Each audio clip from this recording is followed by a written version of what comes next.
शूद्र थे, हाँ। दलित थे, तो इतने वर्ष पहले पढ़ाने सिस्टम नहीं था जितनी मेरी जानकारी में। तो उस जगह पे वो वाल्मीकि जी पढ़े कैसे, कौन सी यूनिवर्सिटी थी या कौन सा मठ था जो उनको पढ़ा लिया।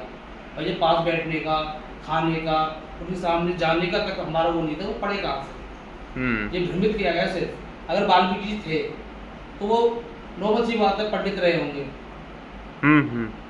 उन्होंने पढ़ा ये रीजन के साइड में कि आप लोग वाल्मीकि की औलाद है। अगर वाल्मीकि की औलाद है ना, तो जैसे रामचरित्र होता है, रामलीला करते जो उसमें चरित्र बनते हैं, राम लक्ष्मण सीता जी हनुमान जी। तो मैं ये चाहता हूँ कि उसमें जितने भी कैरेक्टर हैं, इन कैरेक्टरों को वाल्मीकि समाज के बच्चे का, सीता भी वाल्मीकि होनी चाहिए, हाँ। राम भी वाल्मीकि का बच्चा बनना चाहिए, लक्ष्मण, सारे कैरेक्टर जितने भी हैं जो रामायण में है वो सारे कैरेक्टर उसके होने चाहिए और वही वाल्मीकि सब। से। और सबसे बड़ी बात है कि अगर ये लोग वाल्मीकि के वंशज हैं तो आज ये लोग मलमूत्र नाला क्यों साफ कर रहे हैं? नहीं, वो कुछ भी सही, हाँ। ठीक है ना। अब मान लो जैसे कि हमारे बाबा साहब कोई कैरेक्टर करता है, वो किसी भी राजनीति से, उससे मैटर नहीं, हम उसके पैर छूते हैं, हाँ। ठीक है। यही मैं चाहता हूँ कि अगर ये मानते कि साहब इनके वंशज हैं और इन्हीं उपजातियों से एक जाति मानता हूँ, हाँ। ठीक है, ये मान मैट कर लेंगे कि ये कैरेक्टर बनने नहीं देंगे पहली बात। और कैरेक्टर बनते इनके पैर छू लेंगे, आप वाल्मीकि के छू सकते हैं पैर, अपने साथ बैठे खाना खिला सकते हैं ये, नहीं खिलाएंगे कभी। तो फिर भी इन लोगों की समझ में नहीं आता है। पर कम से कम तो आप कहाँ पे हो, क्या वो आपको थोपा गया है ना। आप जानते नहीं हो कि आपके पीछे क्या होता है। आपको मैं ये बहस हुई थी एक बार। अब तो SC ST आरक्षण उपवर्गीकरण के बाद तो ये वाल्मीकि बहुत अब सवर्णों की भी साइड ले रहे हैं उनकी। कह रहे हैं कि जाटों ने हमारा सारा हक खा लिया। सारी बातें ये लोग पढ़े लिखे नहीं, कि जो पढ़ लेगा वो कुछ पा लेगा, और बिना पढ़े मैं भी बात करूँ आपसे तो कोई मतलब नहीं है जी। मैं थोड़ी बहुत जो जानकारी बरतूँ, मैं तो कहता था वो कास्ट वो कहते हैं कि मोदी जी ने कास्ट सिस्टम खत्म कर दिया है। वहाँ पे क्या खत्म पता तो हो कुछ? जाति के नाम पर, वो कहते हैं कि धर्म के नाम पर। धर्म किसी को किसी से नहीं कहता कि लड़ो, ये धर्म कहता नहीं कि मारो। जी, अभी तो जाति के नाम पर अभी जातियों के नाम पे परसों का ये भी मामला अलीगढ़ का भी डिस्कस हो रहा था। ग्वालियर क्षेत्र का ये। कहाँ का क्षेत्र का? अलीगढ़ से ये क्या कहते हैं, लोधा क्षेत्र। जी, एक बार पूरी घटना बताएंगे आप? ये था, ये लड़का यूट्यूबर था जी। तो ये बाबा साहब पे वीडियो बनाता था, हाँ। अपना यूट्यूब पे। और कुछ लोग आए कि भाई तू ये कैसे वीडियो बनाता है, यहाँ पे क्यों जेबी बोलता है। उनका एरिया है, इलाका है, वो लड़का चला जाता है बनाने के लिए, तो बेरहमी से नंगा कर करके पीटा उसे। अब बताइए उसका क्या कसूर है? रील सब बनाते हैं, अपने भगवान भी बनाते हैं, वो अपने भगवान बनाते तो क्या दिक्कत आ रही है? जी। तो ये गलत है ना। सरकार को ये संज्ञान में लेना चाहिए जो ये चीज़ कर रहे हैं लोग। जो दलित, मेरी ये नहीं दलितों से मतलब है, हर कास्ट में हो जाता है सबके साथ, और इस चीज़ पर रोक लगनी चाहिए। जो ये कर रहे हैं किसी जातिवादी, किसी विशेष जाति को, मान लो जैसे कि दलितों में जाटव, मुसलमान तो है ही इनकी टारगेट पे, ठीक है जी। यहाँ पे ये कमजोर हैं, वह ये टारगेट कर सकते हैं, पर यहाँ पे जो दलित आबादी ठीक ठाक है वह कुछ नहीं करते। ये थोड़ा खाली सी चीज़ें पड़ता है, यहाँ कुछ ज़्यादा है वो कुछ नहीं करेंगे, यहाँ पे ये कम है वहाँ सब कुछ करेंगे। और अभी तक जिन ठाकुरों ने मारा है उन पर कोई कुछ कार्रवाई हुई कि नहीं हुई? अभी तक तो शायद कोई कार्रवाई, पर कल अलीगढ़ बंद किया था, वहाँ पे कार्रवाई की आश्वासन दिया DSP साहब ने भी और SP साहब ने भी। रिपोर्ट दर्ज कर ली गई है, दिया गया, देखो क्या होगा उसमें। तो इस तो सरकार से मतलब नहीं, कम जो गलत कर रहा है उसे गलत को सजा तो दीजिए आप। मोदी जी योगी जी कान बंद करके बैठे हैं आराम से। पहलगांव में हमला हुआ, बिहार में रैली चल रही है आपकी, कोई विदेश जा रहा है, वहाँ पे पहलगाम में हमला होने के बाद 1 से 1.5 घंटे ना तो आपकी पुलिस पहुंची, ना आपके कोई सैनिक पहुंचे। ये क्या था? चलो चूक होती है, मानते हैं कि भाई उसमें मिस्टेक हो गई, इतनी बड़ी मिस्टेक नहीं होती है कि आदमी मरा पड़ा है और 1 घंटे तक ना तो एम्बुलेंस है ना पुलिस है, कुछ भी नहीं है। वहाँ के लोकल आदमी उन्होंने उठा के हॉस्पिटल पहुँचाए पीट होकर। ये चीज़ नहीं दिखाती मीडिया। अब बता रहे 26 लोग मारे, जो 27वां आदमी मरा, उसके बारे में देखा आपने भी किसी अखबार में या किसी बड़ी मीडिया पे, जैसे आज तक रही ये जितनी भी सरकार की मीडिया है, देखा आपने किसी उसका नाम?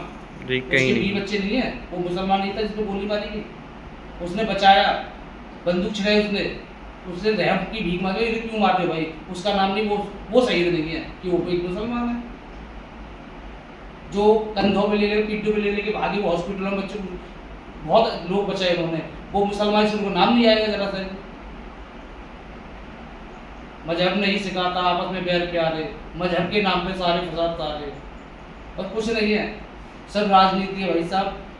कोई मर जाए तो उस पर राजनीति, कुछ हो जाए उस पर राजनीति, सब कुछ नहीं है देश में। और कुछ देर ऐसा रहा ना तो गृह युद्ध निश्चित होगा, इसे कोई नहीं रोक सकता है, क्योंकि कमजोर कोई नहीं है। यहाँ इनका वजूद ज़्यादा है, ये वहाँ पे दिखा लेते हैं हमारे यहाँ वजूद है, हमारे यहाँ पे पास करके देखे ना भाई, वजूद का हिसाब किताब है। हथियार इन पे ज़्यादा है, पैसा इन पे ज़्यादा, तो हम कमजोर किसी चीज़ से भी नहीं है भाई। मरना ही तो है, तो पहले मारेंगे उसके बाद मरेंगे।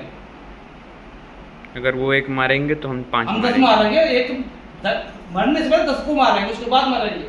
इतना कमजोर खून नहीं है हमारा। और ये कि जब तक ऐसा होता है, जैसे हम यहाँ पे रहते हैं सेफ जोन, मान लीजिए दलितों के लिए, ये जिला हाथरस, जिला अलीगढ़, यहाँ पे सेफ जोन है, क्योंकि सबसे ज़्यादा तादाद है। आगरा, यहाँ पे भी औकात नहीं है ये कर सकते, जैसे छोटा कोई गाँव में 2-4 मकान हैं दलितों के लिए, वो जाके सही बात। यदि आगरा में जो बारात रुकी थी ना, उसमें वहाँ लिखा दलित की बारात रुकी, वो वास्तविक वाल्मीकियों की बात रुकी गई थी आगरा में, क्योंकि अगर ये दलित में क्या आता है कि उनकी नजर में सिर्फ जाटक भी नजर आते हैं दलित।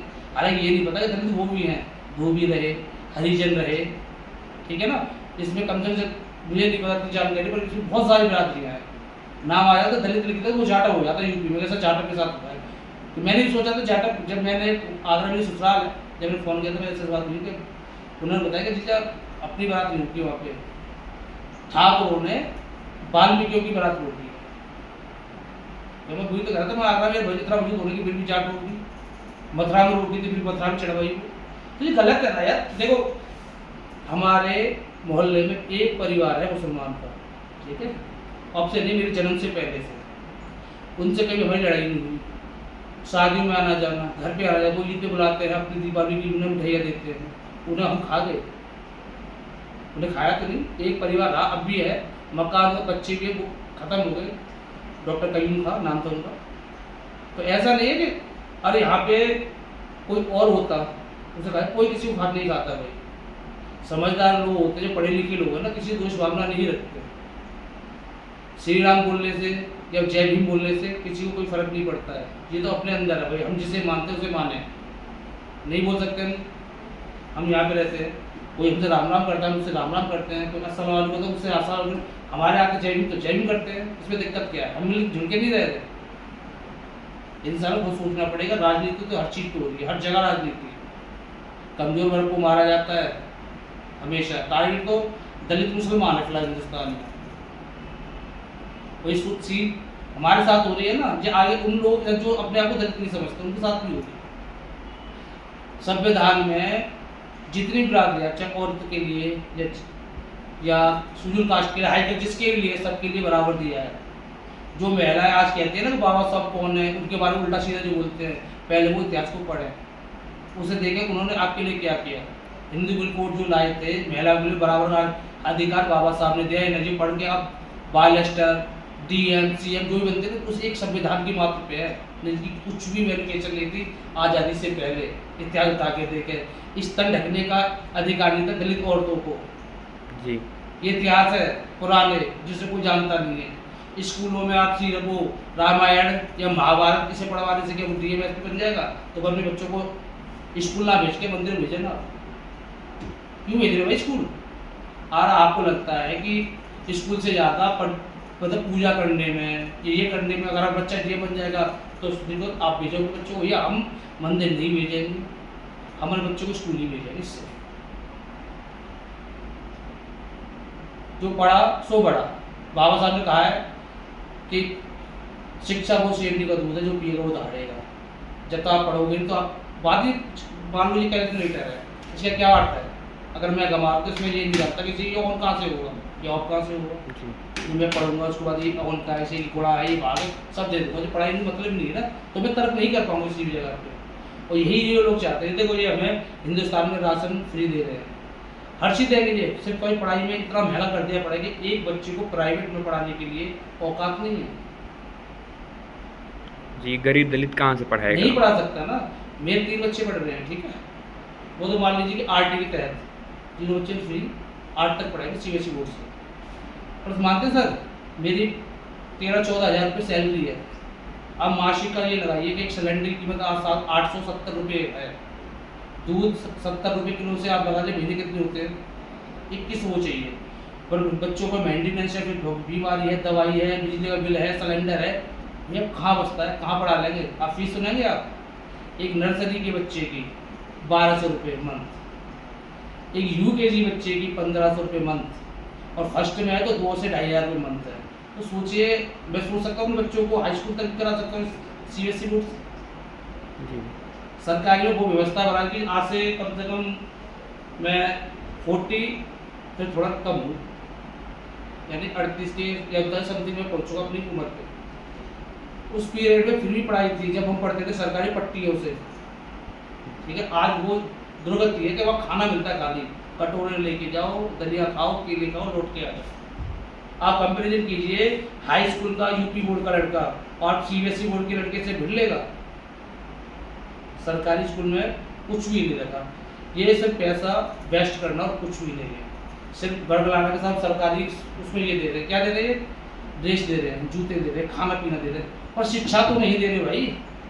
शिक्षा का तो मेन मैटर है ना कि ये दलित लोग पढ़ जाएंगे, ये छोटी जाति पढ़ जाएंगी, फिर हमारे सर में ये पुरानी ही सोच चल रही है, बदली किसी की नहीं है। बदलाव हुआ है, बहुत बदलाव हुआ है। आज मैं इस चेयर में बैठ के बात कर रहा हूँ, पंखा लगा हुआ है, तो बदलाव बहुत है। सब राजू साहब में काम करता हूँ, यहाँ पे कुशवाहा भी हैं, यहाँ पे ठाकुर भी हैं, यहाँ पंडित भी हैं, अदर और भी रहते मुसलमान भी हैं यहाँ पे। तो ये ऑफिस करते ऐसे कोई दिक्कत नहीं, यहाँ भी दिक्कत नहीं कि कोई मुझे ये कहे कि तू सीट पे क्यों बैठा है या तूने पानी क्यों छुआ है। वो सिस्टम खत्म हुआ है, वो कुछ जगहों पे है। ऐसी बात नहीं कि यहाँ पे आपका बहुमत है, वहाँ ये चीज़ नहीं, आप वहाँ पे कमजोर हो, वहाँ ये चीज़। तो मैं अपने भैया सभी बहुत साथियों से, सभी उनसे कहता हूँ एकजुट रहिए। जब तक आप एकजुट नहीं रहोगे, इन्होंने सीखा है ना कि बटोगे तो कटोगे, वही हो रहा है। हम ये आपस में नहीं सुलह कर पा रहे। एक आदमी एक नेता के पीछे पागल हो जाते हैं, फिर अपना भी तो वजूद रखिए आप। कल को ये लोग घर पे घुस के मारेंगे, तो यही हालात रहेगी और आप कुछ भी नहीं कर पाओगे। सरकार इनकी, मीडिया इनकी, और सब कुछ इनका ही है। क्या कर लेंगे आप? पैसा नहीं है आपके पास में, जितने भी गरीब वर्ग है उनके पास कहाँ आते हैं ना भाई। आज डंडे और ईंटों से लड़ाई नहीं होती है, और आधुनिक हथियारों से हो रही है। आधुनिक हथियार है उनके पास में भाई, सरकार ने मुहैया कराए हैं भाई। किसी दलित बस्ती में आप जाइए तो वहाँ पे कितने हथियार होंगे, कितने स्टेट हथियार जैसे वो सरकार देती है, लाइसेंस बनता है उसका, कितने हथियार होंगे बताइए? बहुत कम, ना के बराबर। मैं बताऊँ, मेरे मोहल्ले में शायद 1-2 लाइसेंस हथियार है, ठीक है। आबादी कितने, 2 मोहल्लों की कम से कम 1500-1600, ठीक है। और वहीं सवर्णों की मोहल्ले में चले जाएंगे तो हर घर में मिलेगा। पैसे वाले पे तो ये खरीद नहीं सकते हैं ना, 30,000-35,000 में हथियार मिल जाते हैं, कोई नई बात हो रही है। पिस्टल ले लो, रिवॉल्वर ले लो, कुछ भी ले लो आप। गरीब कमा के बच्चों को पाले के हथियार ले लो। जी ठीक है, आपका बहुत बहुत धन्यवाद।